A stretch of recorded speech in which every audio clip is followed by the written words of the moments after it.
You're listening to Thunder Quack Podcast Network.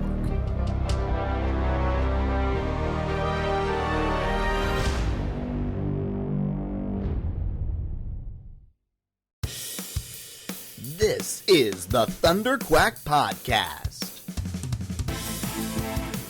the official podcast of Thunder Quack Podcast Network, where anything can happen. So strap yourselves in and hold on to your butts. It's Thunder Quack time!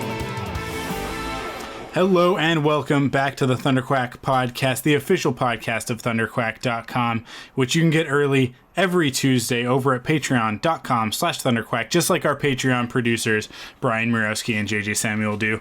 Or you can wait and get it late every Friday on podcast services across the galaxy. I am one of your hosts, Michael Cohen. And I'm your other host, Amanda Kunkin. See how I got the Patreon producers out of the way right at the top? I was going to say, I love it. Because it's so great. Yeah. We're flying without a net tonight. That's a mixed metaphor if I ever heard one. What, flying without a net? No, that's flying without a net is the. Yeah, that's the trapeze thing. That's the saying. You can look it up. You're gonna look it up. I'm looking it up right now. Weird. Yeah, that's the phrase. I'm right? Why does it sound different? It sounds wrong to me. Well, I can say something mean, but I won't. I know. I don't even want to know. What do I think it is? But that's the problem that I have, is that you said it and it sounds weird to me. Yeah. But I don't know why. That's the phrase. That's the phrase. I don't know what to tell you, Amanda. That's the phrase. We got no rundown. We have no itinerary, this is as we often do. I'm going to pull back the curtain a little bit. Spreaker is not being very nice, and they changed their agreement with us, and because I don't have anything in writing, I don't really have any recourse. So we're going to eventually move everything back to Libsyn, which means that we're going to be going back to not having ads. That means that we don't have to have ad breaks. It means that there doesn't have to be any structure to the show.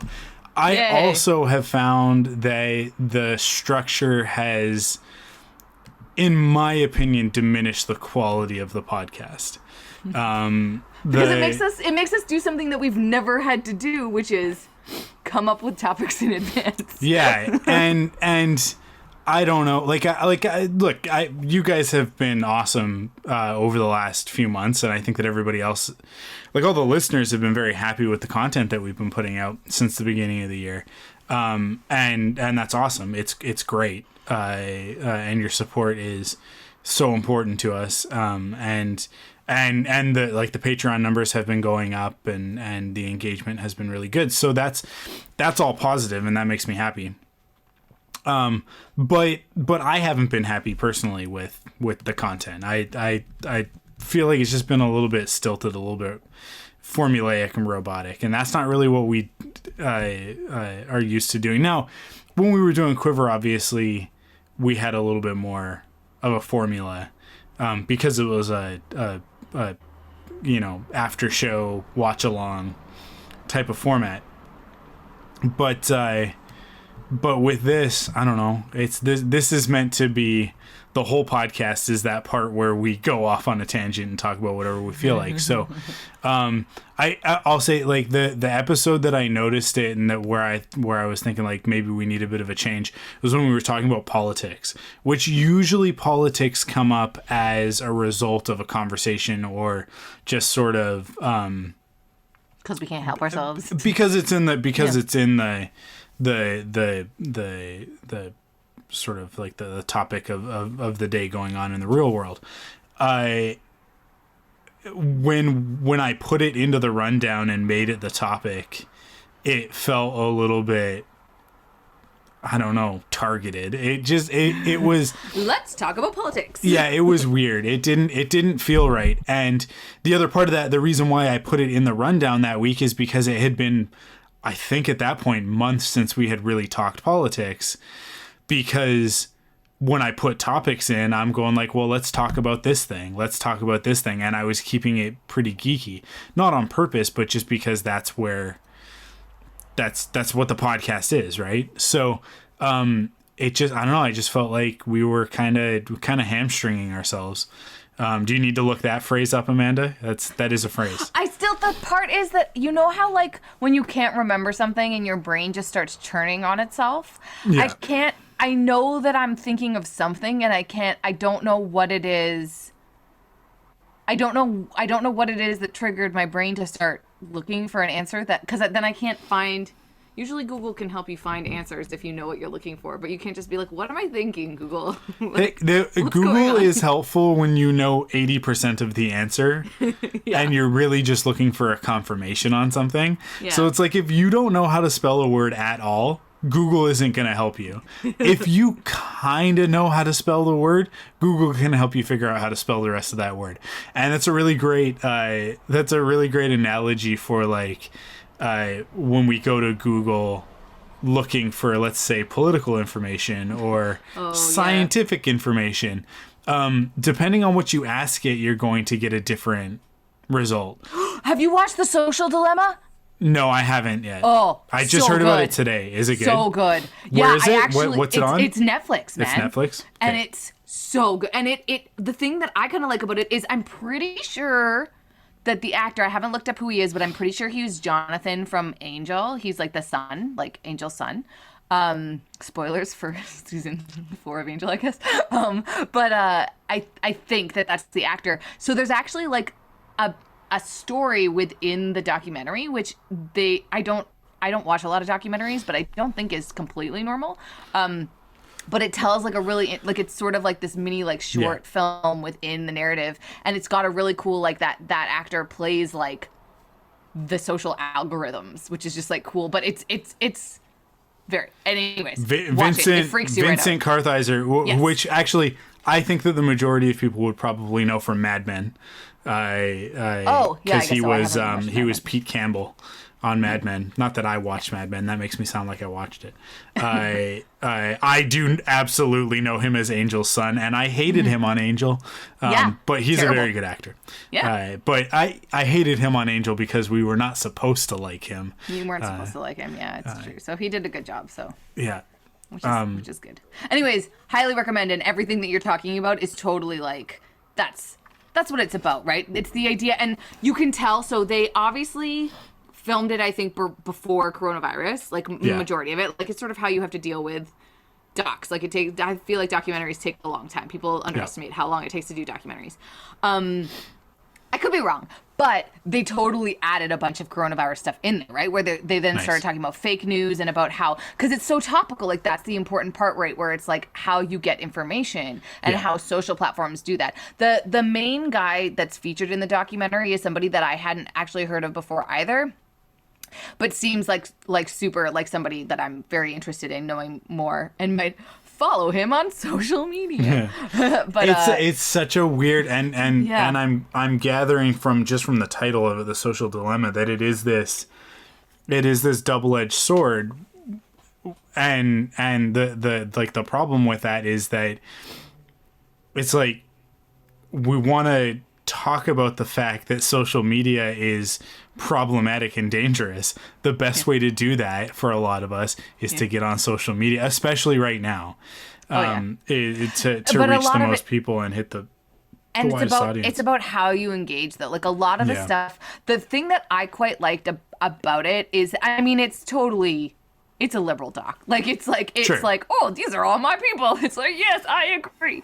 But a lot of it is about how you curate information for yourself, and if you're conscious of it, like it's a preaching to the choir kind of documentary where it's like the people that are part, but nobody on there was like, stop using social accounts. I mean, there's one person who is credited as one of the fathers of VR, who basically is like, yes, delete all your accounts. But then they're like, what are some actual practical things? Well, don't click on recommended videos. Like, look for what you're looking for and click on the things that you're actually looking for. If you let yourself go down rabbit holes, that's how you get those peripheral things. There can be fake news in there. Like, it's like that, because algorithms only work and the best part about it is thinking about how algorithms work, right? Like, we create these things and then they grow on themselves. That's how they function, but they only grow within the confines of what you set for them. Anyways, it had a lot of real like movers and shakers in like that were interviewed and stuff, and it was really great. But again, the takeaway is like, it's these people that have created,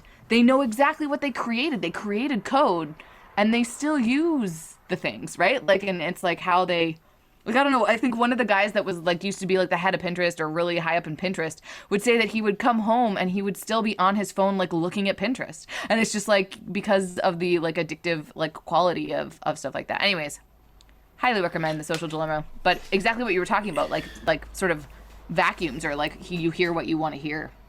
Well, it's really, here's something that's really interesting, and I think I've talked about this a little bit, but I'll talk about it a little bit more. And maybe I've talked about it on Faster, More Intense, but not on here.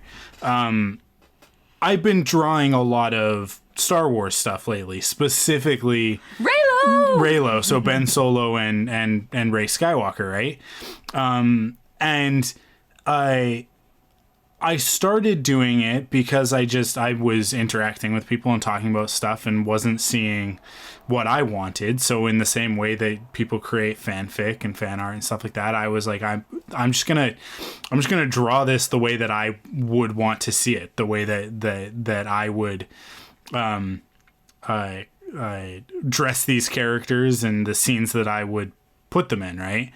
And started doing that, and then started getting great feedback on it, and so did more, and then got more great feedback, and then did more, and more and more and more. And it's this funny thing of like, so now if you go to my Instagram, there was like a 2-week, maybe 3-week run in there where it was like almost every other day I was posting something, which for me, other than during October, is it's odd for me, because usually like I'll go through like phases with my drawing where it's like I'll draw a fair amount, but not as much as I did in this instance, but like a fair amount, and then I'll stop and I won't post anything for months and months and months.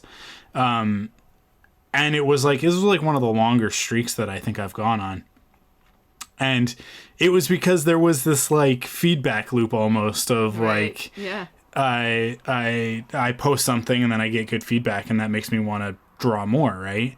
And all of a sudden it's like my account looks like it's a Reylo fan art account specifically, and it's like, well, I do draw other stuff.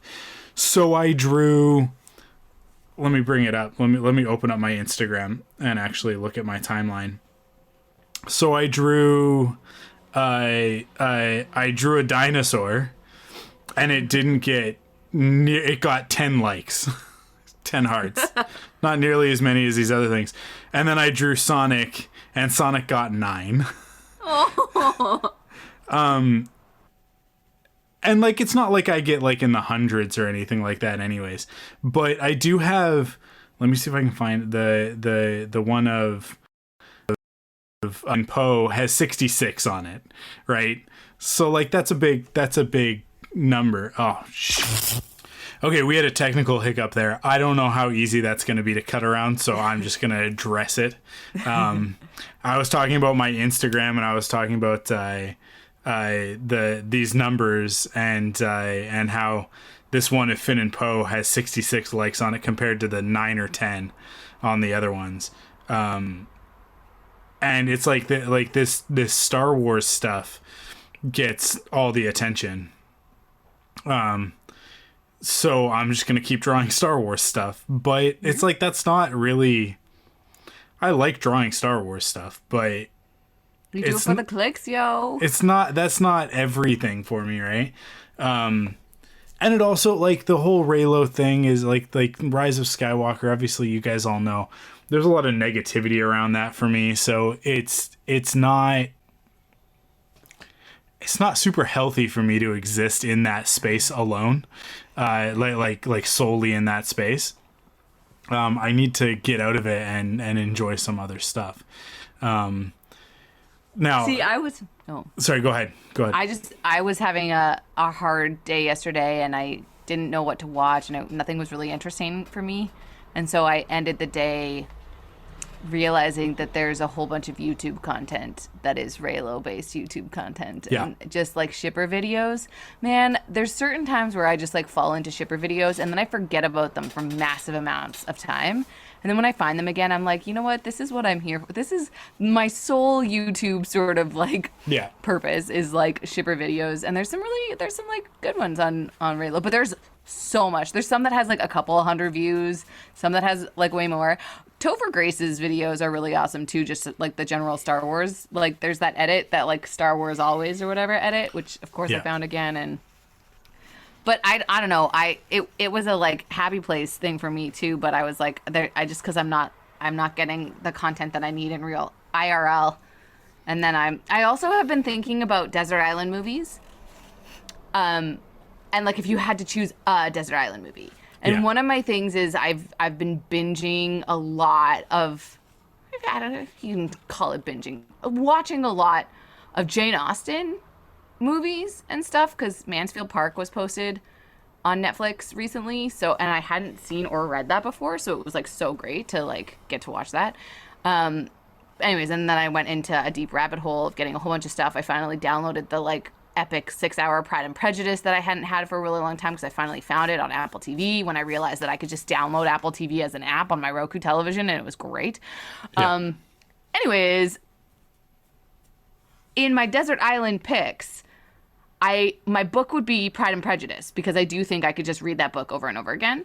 So then I'm like, well, my movie wouldn't then be a Jane Austen movie, because Pride and Prejudice or like Ever After is one of my favorite movies as well. So so I'm like, well, then obviously it's a Star Wars film. And it's like, well, which Star Wars film could I watch over and over again? And I really, at the end of the day, I'm like, The Last Jedi, man.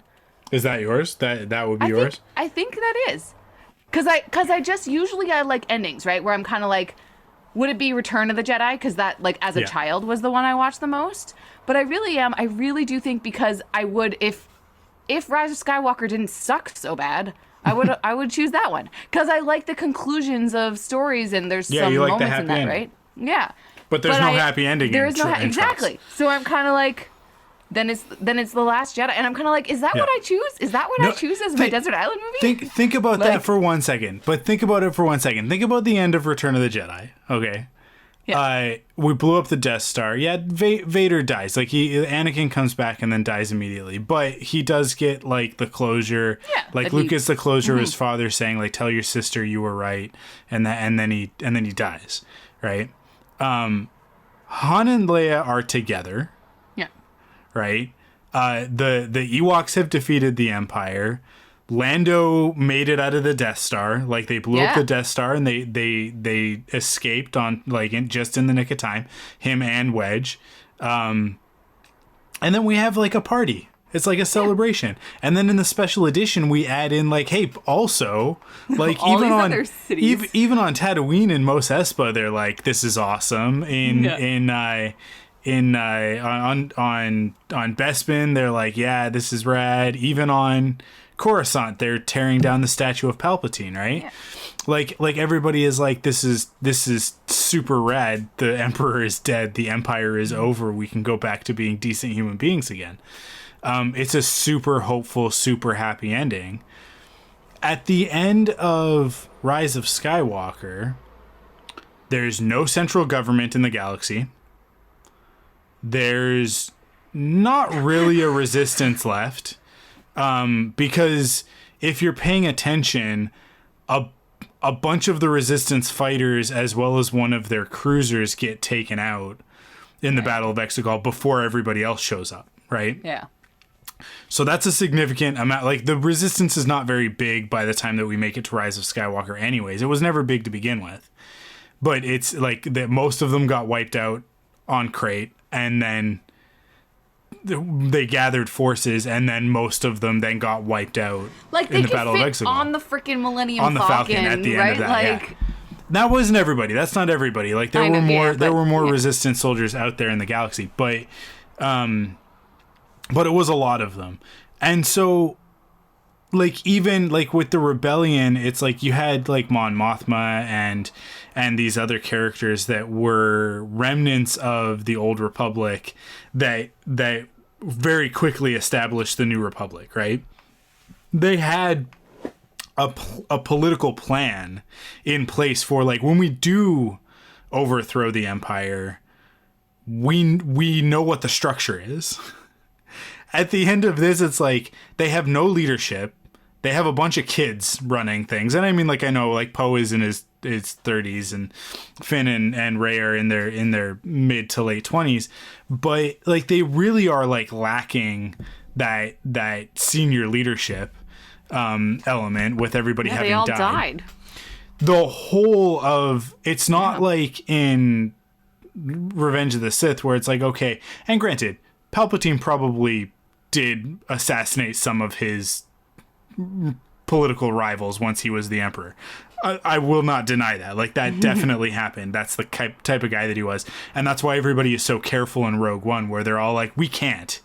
Like, that's right, open rebellion. If we do that, we're all dead, right? Yeah. Like, that's kind of the whole point of that. But the other point of that is that, like, all of those people around that table in Rogue One are connected or former members or present members, like Bail Organa, of the Senate.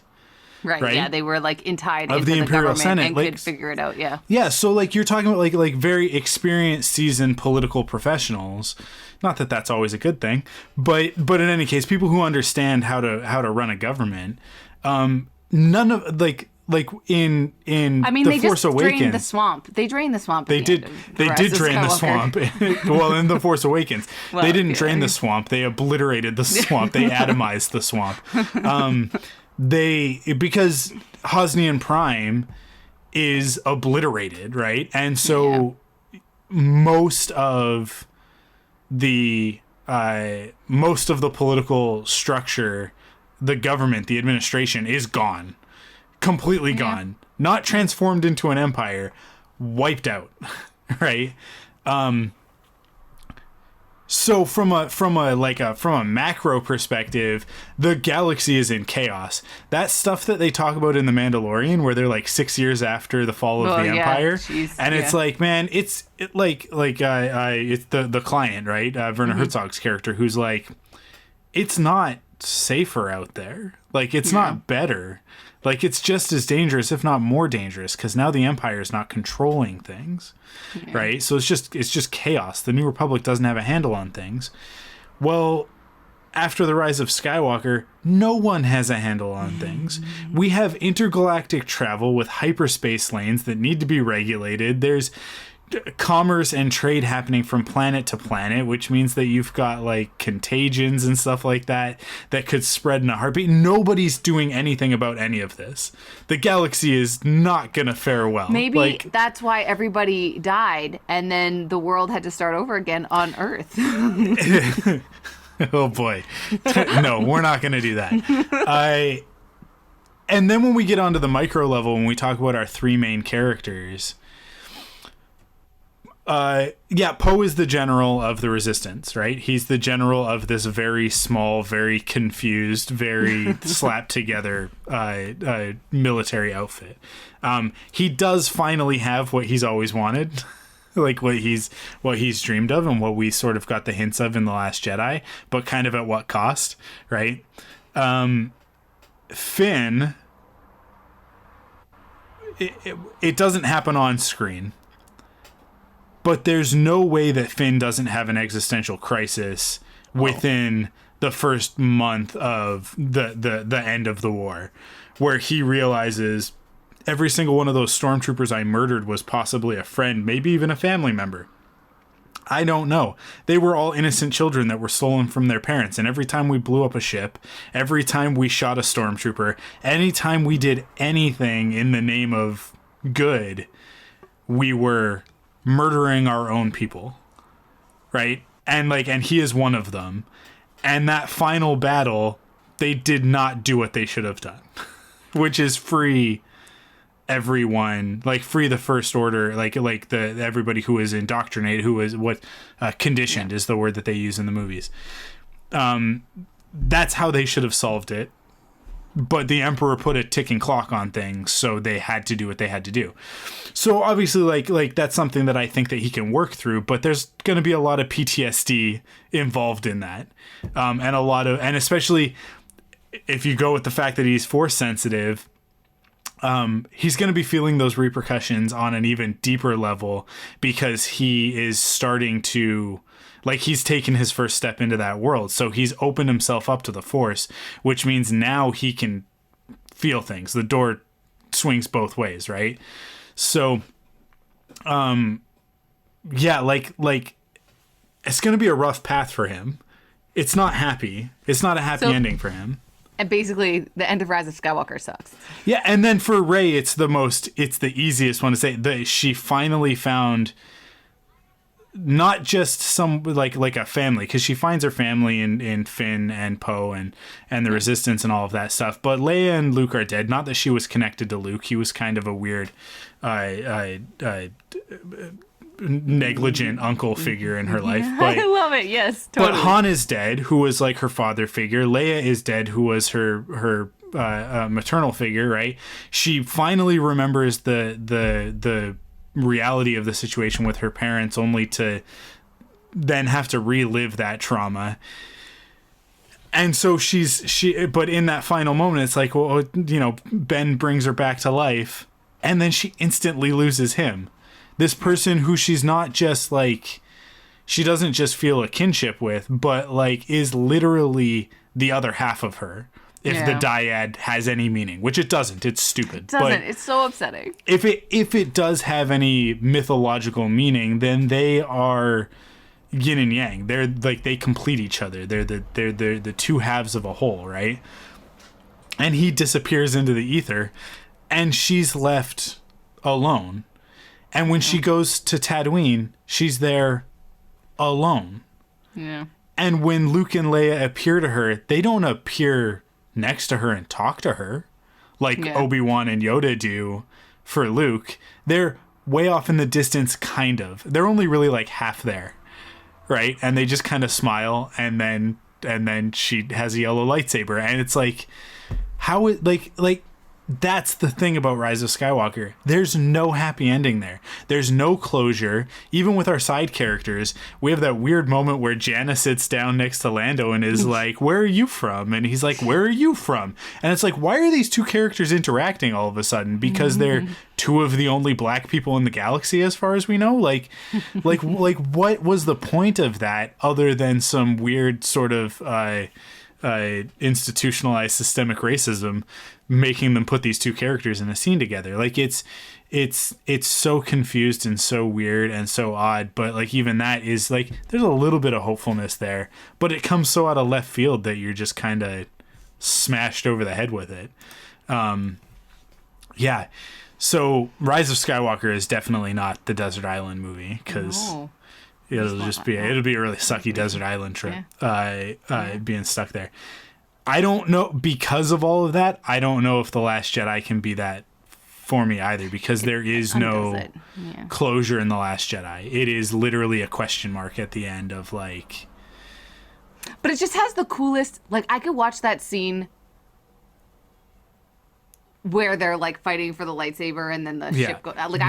is just... It's super good. Oh, I watched it. There's a video, like one of the shipper videos I watched was something called like On the Battlefield or To War With You. Both of them were like pretty good. And there is like a sweet, like they sort of have like sort of like sweeter moments through it, and then there's like a chorus that picks up and is like really sort of harsh, and it's just these sweet like lightsaber moments where they have like, they're in threes, right, where it's like they're like and then and it's just like, it's just like the like Rey and Kylo lightsaber battles are so sweet when you put them on. But I'm realizing that there isn't really like good stuff. Anyways, whatever. I don't know what my Desert Island movie is at the end of the day. That is sort of like I think I do like I keep also being like, I'm saving The Last Jedi. It's in my back pocket right now for when the world gets just too much. Like it's just I'm on the brink. Like yesterday was real bad. Like yesterday was a real bad day, but I watched what did I watch? I watched Clueless so that I got like a little bit of Jane Austen And then I watched Persuasion because I hadn't seen that one yet. And so it was like, you really, like, Persuasion really the movie only works if you know what's happening in the book, in my opinion, because otherwise it's real hard to follow. But I had, like, sort of wanted to watch that for a while, so that had been one of my back pocket, like, things that I knew I was going to get to a point where I needed to watch it when I couldn't just I could think of nothing else to watch. But Last Jedi is, like, back there, so I'm, like, waiting for the day where I'm like, is this as good as is this the movie that I needed right now to turn my brain off? And so until I get to that point, because I've been so close to turning it on so many times. I also realized that I don't think I've seen The Rise of Skywalker since when it was like that, like, Phantom drop where it was like, surprise, here you go. Yeah. And that was the best day, man. That was the best day. I remember I was also having, like, a pretty, like, it was, like, right at the beginning of quarantine, wasn't it? It was pretty close, It was, like, it was in March. Yeah, so it was like, it was one of those weeks where it was like we really weren't doing anything, and then I was just like, hey, sweet, Rise of Skywalker. Yeah. So the last time would be when we did our watch along. Yes. So then I forgot that we did a watch along. Yeah. Oh man, there's been so many. How many times in a year can you watch Star Wars? Like the same Star Wars movie? Me? Yeah. Like literally how many times could I watch the same Star Wars movie? Man, I don't know. I mean, at least a dozen. Yeah, I was going to say same like once a individual month. Star Like Wars once, movie? yeah, the same individual one. Like Yeah. I feel like once a month. It's I feel like yeah. when Solo came out on digital, I think I probably watched it like 3 times within the first couple weeks. Oh. And Well, yeah, then so you like just maybe get a it, month yeah. later, and then maybe like a couple months later, right? So yeah, but I mean, like when I was a kid and there were only 3 movies to choose from, I mean, yeah, those over. I could watch and the whole over and trilogy over again. twice in a weekend, but Yeah. and I would, and for a long time, The Empire Strikes Back just sat. I had a TV VCR combo in my room, right? It's just this little tiny TV, probably about the same size screen as my laptop, but square. And the Empire Strikes Back VHS just sat in that. The only reason it came out is I would take it out on Fridays to put in my blank cassette so that I could, like my recordable cassette, so that I could record all the different shows that are on Saturday morning in case I had to go do something. Because they like that. Kids, you used to have to watch TV shows at a specific time of day. At the time. And if you had something to do, like, say, a D&D game or Shadowrun or something like that, you had to get up and walk across Penticton, which is going to take you about 45 minutes. You're going to miss, like, the last couple shows of the day, like the 10:30 to 11:30 shows. So you got to make sure that you're recording, because that's when Power Rangers Lost Galaxy is on. And Man, I have it's visceral important. memories. I have visceral memories of taping the Power Rangers. I think I've talked about this too on things before, like Yeah, of the taping Green Ranger saga, the Green right? Ranger saga. Yeah. Yeah, like when they turned into the White Ranger. Yeah. But it's one of the only ones that I have. And then my grandma having taped Friends for me so that I rewatched the 100th episode of Friends like all the time because it was Yeah. the only one that I had recorded. And it's just, oh man, there's just kids won't ever understand. I feel No, so but they old. live in a different world, and what their kids are going to live in a different world. And Yeah. our it's just parents how- didn't even have VCRs, so Yeah. for So them, so they they were just like, had to literally were at the whims of cable. cable? No, cable didn't even exist. They were using antennas. It was yeah. whatever they could catch on the airwaves. Yeah. And if they wanted to see a movie, they had to see it in a movie theater. And once it was out of the movie theater, you didn't see it again. You just didn't see it again. Like, if it wasn't in a theater, there was just no way to experience it. Even when Star Wars came out. Weird. When Star Wars never came out really in thought of that. 77, like, that's why it ran for so long. Like, they kept re-releasing it for Right. like 3 years. Wow. Star Wars was always in the theaters because they kept re-releasing it. So there are actually a bunch of different theatrical. So this is one of my things whenever people are like, "Oh, the special edition is dumb. George Lucas is dumb for doing." Nobody would say that now, because now that we have the Disney era, everybody thinks that George Lucas never did anything wrong his entire career. But at the time when we didn't even have the special editions yet, or sorry, the prequels, it was just, oh, we've got the special editions, and it's like, well, the original versions are better. This stupid Jabba scene, these stupid CG lizards and stuff, and it's like, well, other than A New Hope, a few scenes on Tatooine, other than that, the special editions are way better than the original theatrical versions. But people would be like, oh, I much prefer the original theatrical cut, and you'd be like, really? Which one?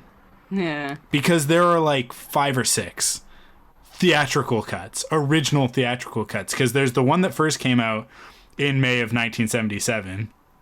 It ran for, I think, 3 or 4 months. And then they did a re-release of it, which had some edits.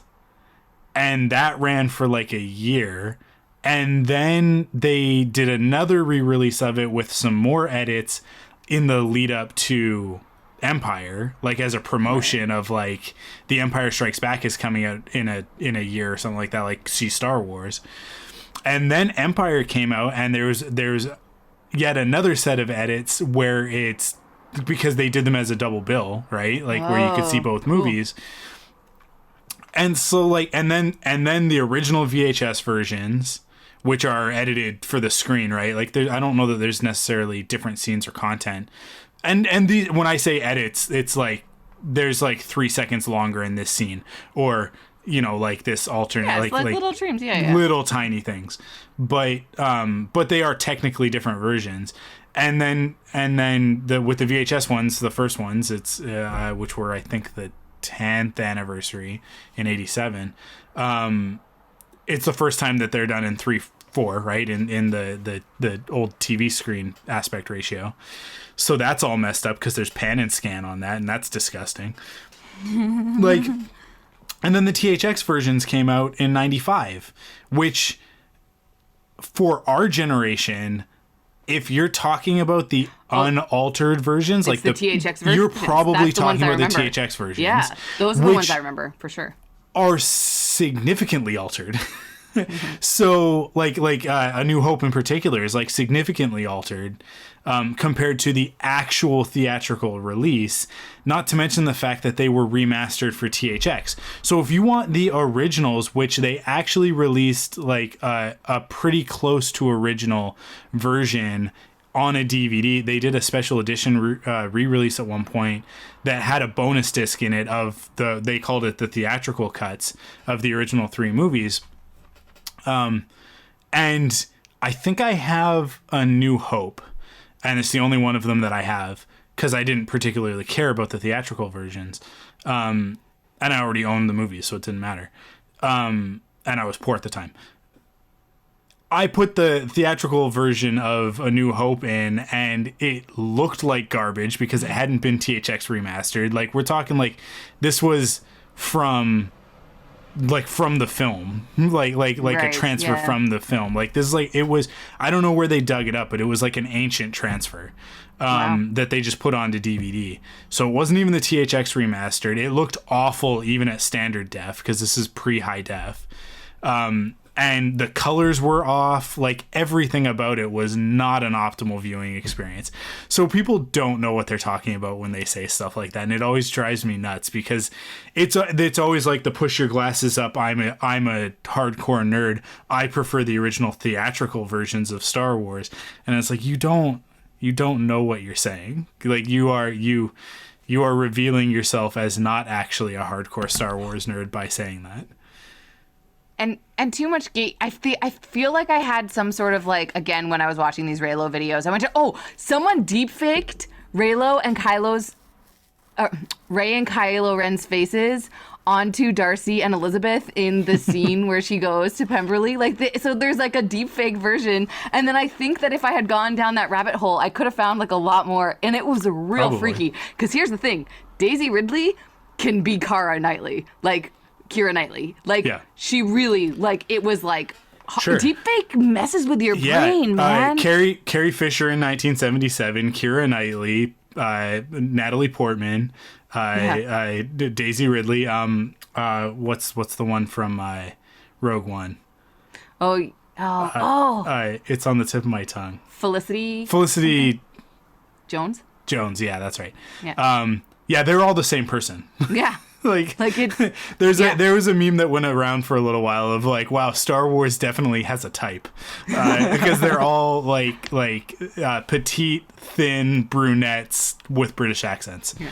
But Carrie Fisher being some of the time. But it like, I don't know, but it also makes me just like, it again, the internet gives you exactly what you want. Like, it's just so free to bring us back to the social dilemma and all that stuff, for like, you get what you put into the internet. It was a thing where I'm like, I'm pretty sure that YouTube is not recommending deep fakes of Kylo and Rey. I'm not seeing them. No, I'm definitely not seeing them. YouTube knows that that's what you want to view. Man. YouTube often tries to send me the Star Wars hot take videos of like, you know, some guy in his mom's basement. I'm gonna be mean for a second, saying that Disney is ruining Star Wars, and here's all the reasons why George Lucas hates the new Star Wars movies, and like those types of videos where it's like just some guy. There's a guy named Mike Zero that does a lot of these things where he makes up news stories and then pretends like he's got the scoop, stuff like that. It drives me nuts, and everybody hates them, but the YouTube algorithm serves them up. Because they get a lot of views, and they get a lot of views because the algorithm serves them. So it's one of those Ouroboros, snake eating its tail situations where it just like, at a certain point, it's just, YouTube, you got to stop. I'm not on YouTube as much. Like, I feel like I could get into a real big hole, but I go onto it for like 5 things, and 4 of those things are different kinds of shipper videos. I actually saw a video, I retweeted it today, of Sacha Baron Cohen. I think he was like addressing the Anti-Defamation League or something. Like, it was something serious. So like Borat, this is who we're talking about, is Borat. But he's not in character. He is just the actor Sacha Baron Cohen addressing this group, and like very seriously talking about Facebook and social media and sort of like the need for regulation of these platforms, and the proliferation of these false news stories and the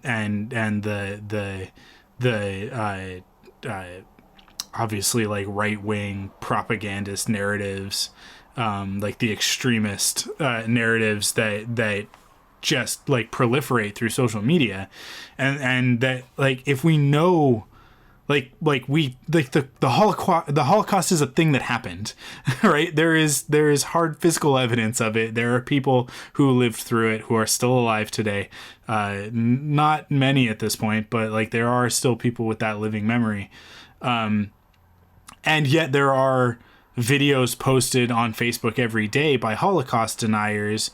And Facebook wants to be like, well, this is a free speech thing, and it's like, that's not free speech. Like, that's like, just like incorrect. Yeah. Taking those videos down, those videos are harmful because it's not about presenting we've talked about this, right? It's like, there aren't 2 sides to this argument.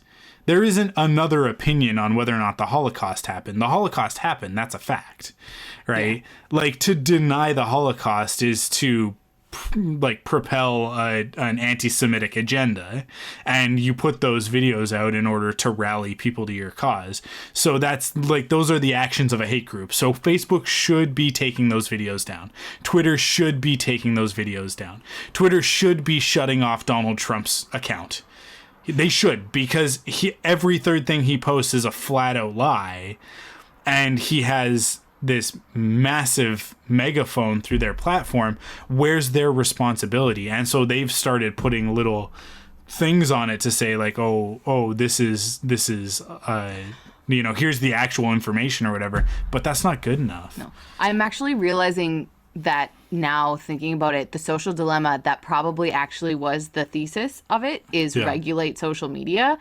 I think they said it a couple times, but I don't know. I feel like they very purposefully were pretty tactful about not having that as like the thesis of the film.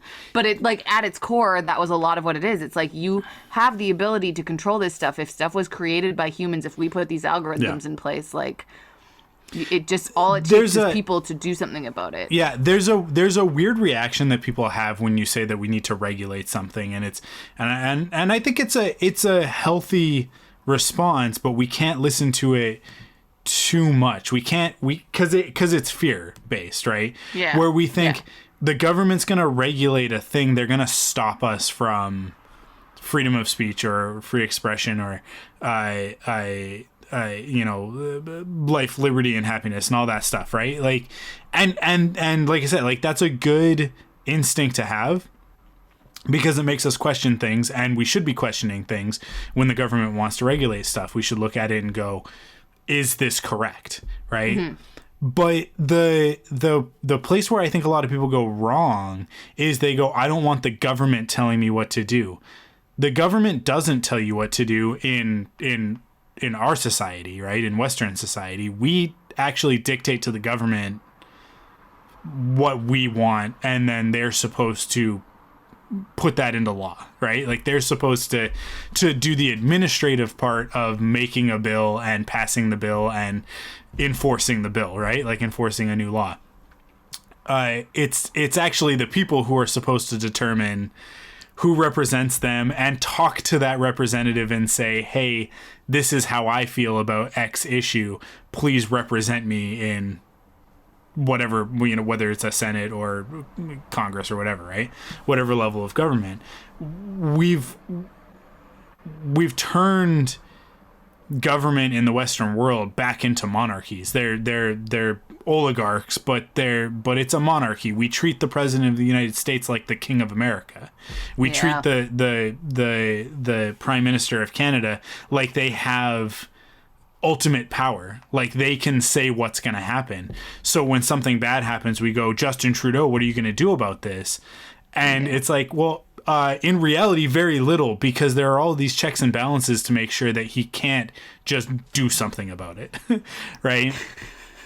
There are supposed to be. It's almost like we set up governments for ourselves to work in a way that serves us, and then we manipulate. I mean, with anything, but if we disengage, right? If we become combative and standoffish with the government that is supposed to be serving us, then they're going to become disengaged with us, and they're going to do whatever they feel like doing. Not to mention the fact that you have corporate interests getting in there and screwing everything up even more. So I cannot wait for the election this year. It's going to be so interesting. Yeah, it's going to either be a really good thing or it's going to be a bit of a bloodbath, and I think it might be a literal bloodbath in that. Well, in the most extreme sense. Here's the thing. I believe, this is what happens when we don't plan the podcast. We just wind up talking about politics. I'm sorry, everybody. Better. But so I actually don't have faith in humanity right now. At this particular point in time. But there's that part of me that's like, but maybe enough people will care that actually will be pleasantly surprised. How far do you have to push people for them to actually do something and vote and get out there? And it's like, I don't know. But it really is. It's kind of a thing where it's like there's just what even is the point, and it'll just be this real down capper to a terrible year. Can I tell you what my worry is?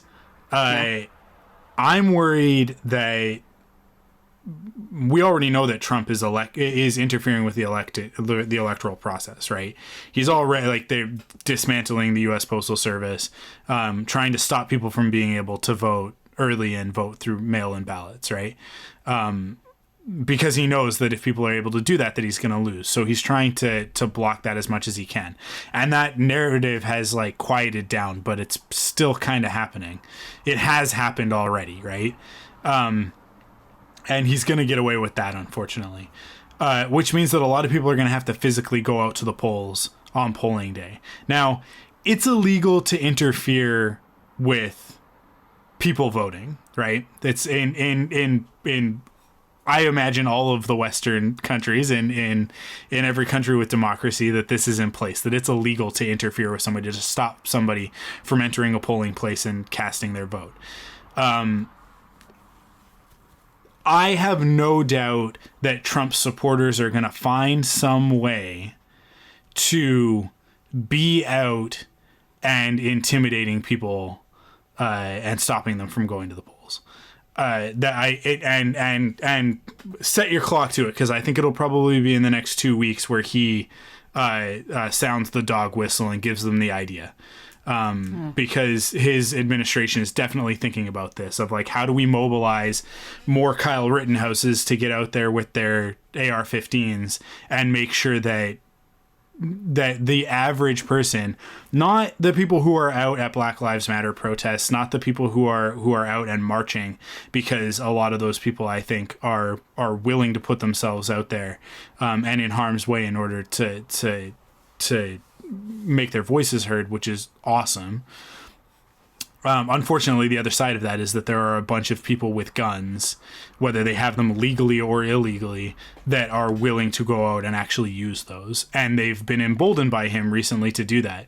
So that's my fear, is that that's what's going to happen, is that all of a sudden in any state that has open carry, you are going to see on November 3rd, bright and early, a bunch of guys in their army surplus cosplays walking around with semi-automatic weapons, not at polling places, but pretty much everywhere else. And that other people are not going to want to leave their houses and not going to go to the polling station. And that's going to severely affect the outcome of the election. I haven't thought about this. And then on top of that, let's say that somehow the Democrats do manage to pull out a win, which I mean, like, that's what I hope. Like, you can't give up on that. You have to hope for it. Otherwise, just give up now and start the revolution today. Never in my life, and I'm sure never in anybody's lives that are alive today, has the question of, will the president leave the White House if he is removed from office? Right? But he doesn't even want it. That's what I don't get. But it doesn't matter what he wants. It does, because it's not about him. He's not even in control. It's not him. He's the face. Like, he is a puppet. Like, he's not the one pulling the strings. He doesn't come up with this stuff. Other people tell him what to say and how to act. Like, and he does it because they say, if you do this, you're going to make this much more money. Right? Like, they are pulling his strings so effectively. He's too stupid to do this stuff on his own. It's like, that much is painfully obvious in the last few months. It's everybody else behind the scenes. It's the rest of that administration. It's the people that he surrounds himself with, which is the one thing that you can say for him, is that he does know where to, like, he knows what rocks to turn over to find the worst of humanity in the highest places to help him achieve his goal of ultimate power, right? Like, unlimited power. So, yeah, I mean, like, I don't think that it will be a necessarily peaceful transition if he does lose. I think that they're like, never in my life have I seen like legitimate media outlets post think pieces of what happens if, right? Like, nobody, when Obama was at the end of his term, nobody went like, is he going to leave? Yeah. Is he going to peacefully hand over power? Right? It was never a question. Nobody ever would have even thought to ask the question, because of course he was. Even with George Bush, who is a monster in his own right, nobody asked the question of, like, but do you think he's going to... Because he was a politician. Like, like, people respected him. And I will say, in hindsight, like, George Bush, like, I wouldn't have voted for him. And he did a lot of terrible things. But at the end of the day, did he, like, cause the collapse of the U.S. empire? No. Like, I mean, like, if we want to talk about who started the first domino, but I mean, it wasn't him. He didn't start the first domino. He was one of the dominoes. He was one of the like, he was part of a much larger political cog. Like, he was a cog in a machine. Where in the way that Trump is not. Like Bush was the head of something, but he was totally ingrained in a larger conversation. And he, in and of itself, if you're sort of talking about, like, I don't know, just the lack, there was something weird, like, he had that conversation. Was he the one that quoted, like, was talking about Putin's dog? and how Yeah, I Putin- think so. Yeah, so it's like there's like things that Trump understood how power, or not Trump, Bush understood how like people worked, and like because Yeah. you have to understand that like even if you don't, there's a lot of people on the right that I just like disagree with fundamentally, but I can respect their opinions because I know that they're founded in something that they Those understand. sirens are on our end if you're I'm listening sorry, in yeah, the car. something happened. I keep trying to turn off my mic every time. Like the sirens keep coming past, and so I'm like muting myself, but I was in the middle of talking and I couldn't do it then. Sorry. Go ahead. But there's just a thing that like when there's certain people that you're like, I totally disagree with you, but I understand what your argument is and I understand where it comes from. I disagree fundamentally on why you got there, like how you got there. But I understand that you come from a place of knowledge. Yeah. And I feel like Bush was one of those people that like you could understood that it wasn't what I believe and it wasn't but you could understand sort of like where he got there, or that he was what he was talking to, that he was part of a political machine or things like that. Whereas like Trump is just like that's not at all, like it's just this sort of like vapid Well, chasm of the mechanics of the machine are like laid bare with Trump, right? There's no facade with him. Whereas like with Bush, like as much as he was he came off as a dunce, there was a political veneer over the stuff going on behind the scenes of dismantling of people's rights and freedoms, right? Like they did a very good job of making it look like it was about politics and about safety and security, when it was really just about controlling people and taking things away from them and setting other stuff up for the future. When you really look back too, Clinton did terrible things as well. Like the thing is, there's just something about politics in the 90s that really just like leaves like this icky flavor. Oh, for sure. Anyways, well, and it goes all the way back to Reagan, right? Like it's like that's kind of, to me, that's when it starts. Always politics has been terrible, and we always think that we're at some sort of like chasm of change, and it really has, but it's the same stuff. I think with the advent of like modern media, which is really the 70s, right?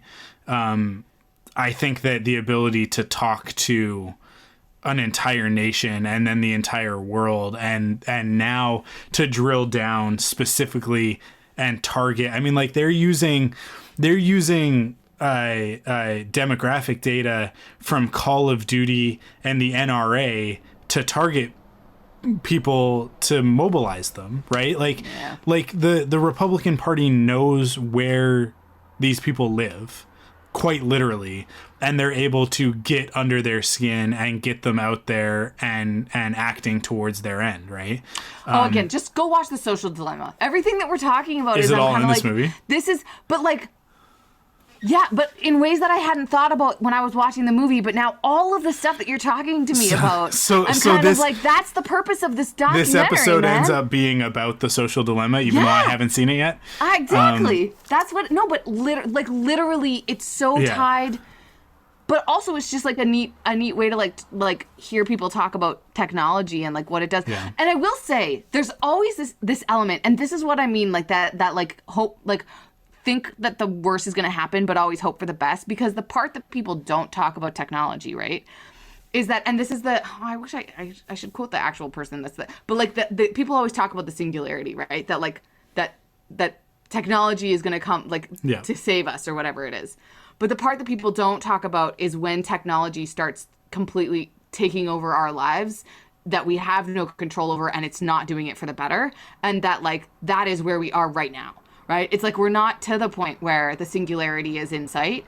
We're at the part where technology has taken over, but we have let it because we have made it, and it's just like a whole. It's just there's a lot of. But sorry, that wasn't actually my point. My point was there still is so many good things that can come from technology, and it's just about how we as individuals like function and make our own world. We let people like Jeff Bezos exist because we believe that capitalism is good and that people should make money and that corporations are going to save us from ourselves or whatever it is, right? And it's like, at the end of the day, like, that's not like, we just have to make a decision that that's different, and we're never going to. Like, I don't know, I don't have much, oh gosh. I was trying to be hopeful, but it circled back around on itself. We want to be able to order a book from in our underpants at 12:30 at night. I right? know. Can I Like, just say how much I'm like, my dad doesn't listen to this podcast, so he won't know. But I had a present picked out for my dad for a real long time for his 70th birthday. He's 70 on Tuesday, tomorrow, basically. And I had a present picked out, and I was like, I really don't like this present. I think it's really underwhelming. Like, am I going to get it? Am I not? There's 1 day shipping. It's all good. I'll figure it out as I get closer. What I did not realize is that 1 day shipping is a Vancouver only thing. It is not going to Penticton. So I did not get my dad a present in time for it to arrive for his birthday. And it was the thing where I was like, you let me down, Amazon. Your one thing that you're good for is for me to like procrastinate my life choices. Like that's what... Anyways. So then I was like really mad at myself where I'm like, ugh, I got him the same present anyways. It's fine. I'll get him skip the dishes because I can order him food to his house from my phone. Ugh, technology. We're going to kill ourselves, man. It's just... Or we're going to be totally fine because that's exactly what they said when the printing press was invented. So, I mean, yeah. It was like, it was the end of the world because people were going to be able to... Anybody can get a book? What? Yeah. We don't want regular people reading. That's insane. So, you know, like there's... It's the same people. I think you have to have a healthy dose of skepticism and optimism. Yeah, maybe you just have to like approach the world as if it's, you know, optimism full of not being nuanced the individual people. optimism not being the same thing as positivity. I'm going to say this is from Simon Sinek, and like I'm just stealing it directly from him, where he says like positivity is walking around while the sky is on fire like it is right now and saying everything's fine. It's the meme, right? The dog sitting in the fire. This is fine. That's positivity. Positivity sucks. I hate positivity. Optimism is a good thing. Optimism is, yes, the sky is on fire right now, but it will get better. And maybe that better is humanity, destabilizing and society falling apart. And then at least the environments will go back to equilibrium, right? I have faith that human beings will exist long after our society collapses, but the hope for a utopian Mass Effect 3 or Mass Effect world, like where we have like shining citadels of white and cities that cover the planet. I don't think that's going to happen, but it would be nice. It sure would be nice, but I don't think we're going to get there. We can't agree on anything as a species. Yeah. So the idea that we could all live in like one unified design scheme city is just, it's the thing that sci-fi always gets so wrong. Wrong. Okay, so I haven't really read the Bible, but this is always a good way to start a thought. Yeah, go ahead. It is. I'm completely ignorant to this, but let me talk about it for a second. No, continue. The Tower of Babel. Yeah. Or Babel, right? Yeah. There's something to that. Like the idea that like language is so fundamental to how we understand ourselves in the world. Mm-hmm. And like the relationships, like what you're talking about, like just design aesthetics, right? Where there's so much that's just based in how we communicate with each other and with our surroundings. That's fundamentally built into how our brains work based on the language that we speak. Because, and like, I don't know, you've probably seen this, you know, in some of the greatest memes currently, like someone asked me how I'm preparing for the fall, and it took me a minute to realize that they meant autumn instead of the fall of mankind. And I just think that that's like a great meme right now. But like that someone was saying that they were taking like the difference between them learning their Japanese, like learning Japanese and learning Hebrew, and just the fundamental differences of like how the way the language is used is like integral to personal relationships and communication and what you value and how you value each other and how you value the world. This is where let's wrap it up on this thought, because I think this gets to the core of what we've been talking about. Because it goes all the way back to my thing with the Raylo stuff. We're using social media, we're using the internet, we're using technology completely wrong, in the opposite way that we should be using it. Because the world is a better place when we step outside of our comfort zones, we experience new things, and we try and understand how other people perceive the world, right? And people in metropolitan cities like us in Vancouver, like people in Los Angeles and in New York and London and in Tokyo, right? Like the idea of coastal elites and liberalism, these being bastions of liberalism. Count ourselves in because we are in Vancouver and we like to consider Vancouver a coastal elite city. Yeah. Anyways, those perspectives don't come from us thinking that we're better than everybody else.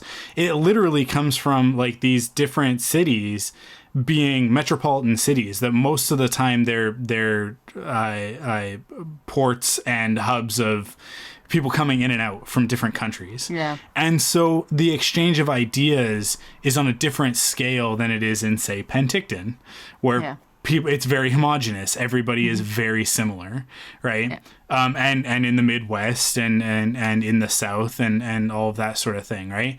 So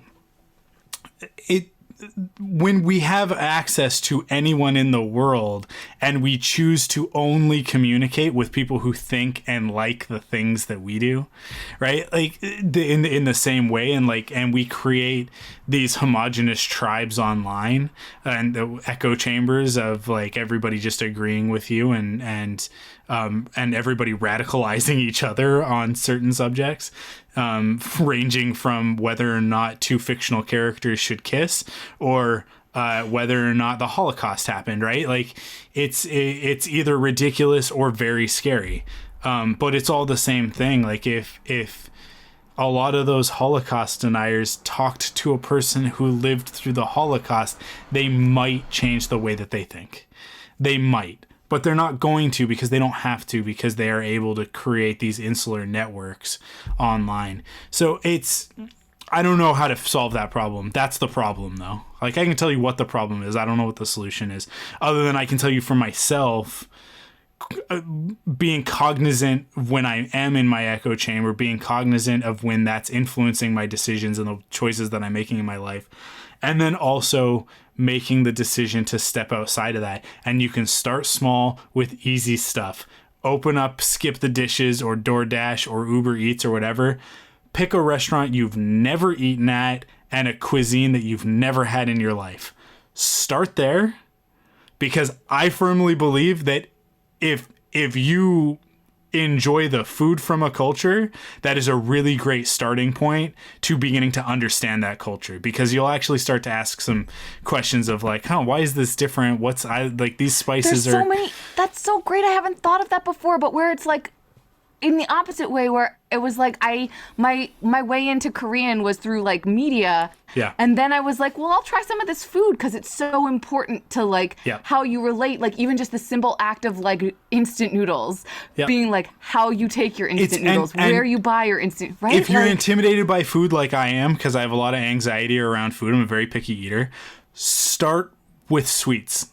Start with the good stuff. Start with something deep fried that has meat in it, right? Like every culture as a picky eater, I can tell you for a fact every culture on the planet has rice with meat and some sort of totally innocuous vegetable in it. Okay? Every single one, but they all do it differently. Okay? Everybody does it just a little bit different because of the different spices and the different cultural influences. It's a really great starting place if you are intimidated by that.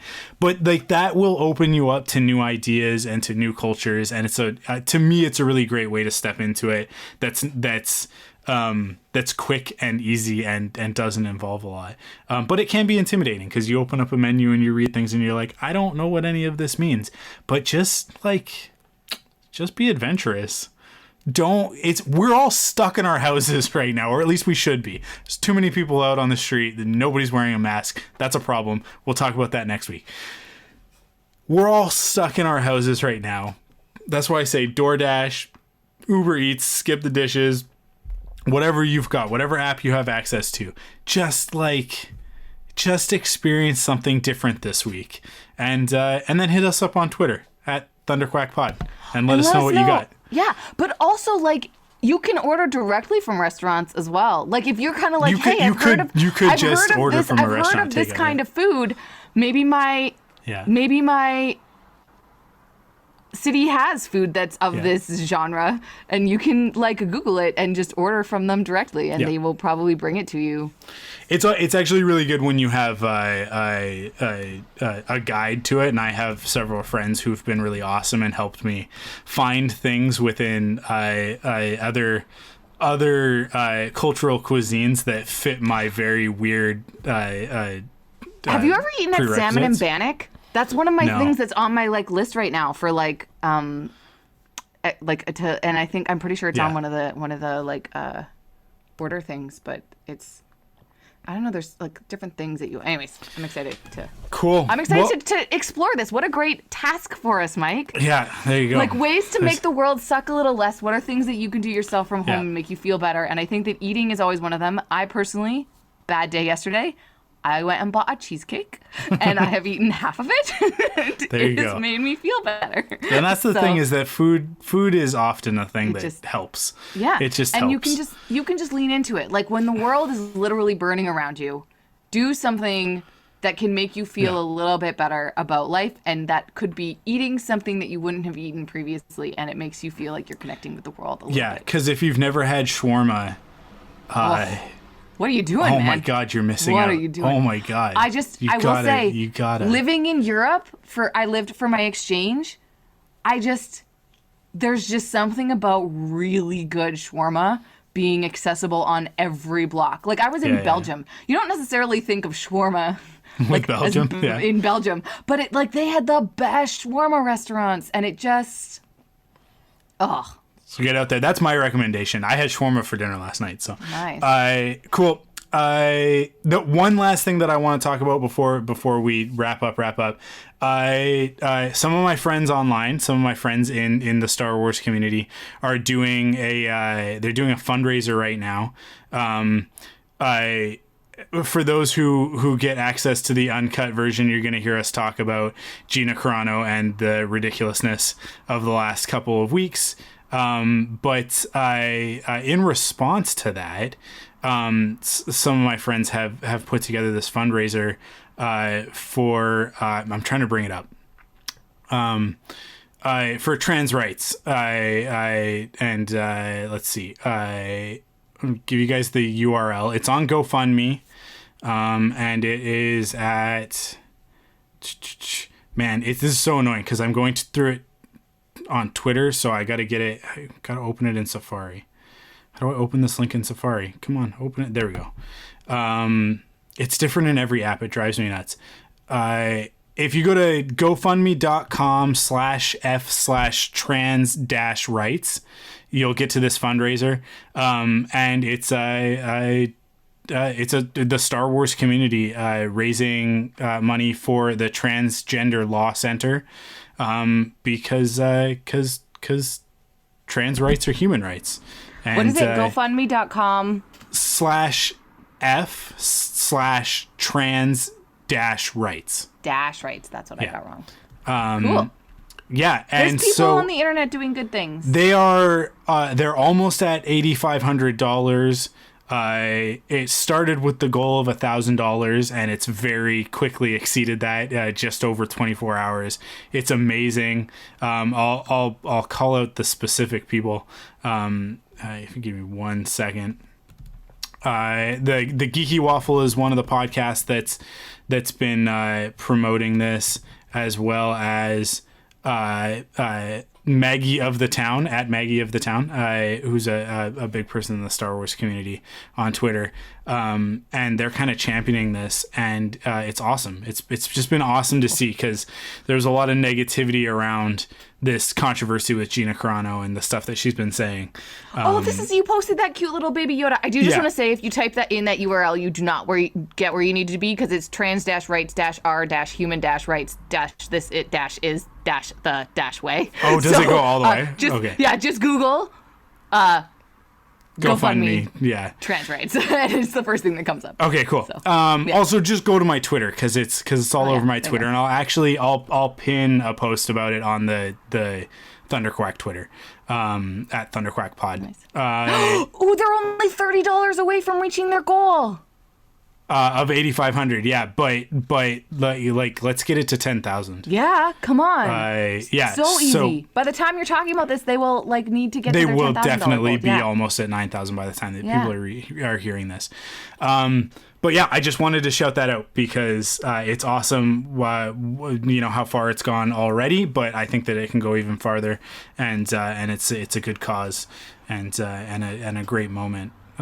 For the Star Wars Twitter community, which was very negative over the last week and kind of a bummer, and I went into the weekend really bummed out about a lot of it.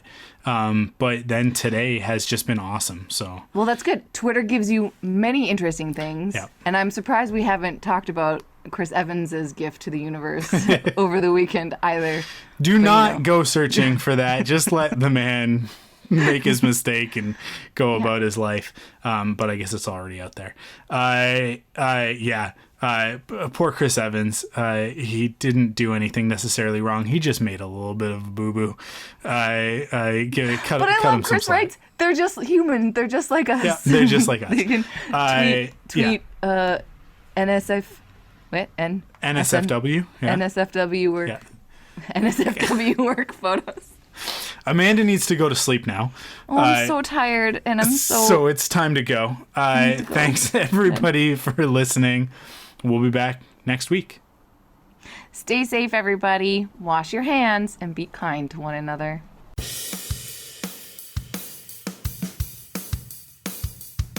Follow the Thunderquack Podcast on Twitter, Instagram, and Facebook by searching the Thunderquack Podcast. You can support us in 3 ways. First, by heading to the podcast service of your choice and leaving a rating and review. Second, by going to store.thunderquack.com to pick up some merch from your favorite podcasts. And last but not least, by heading to patreon.com/thunderquack to kick in with your monthly pledge of support and get cool rewards like early access, ad-free episodes, and extended episodes.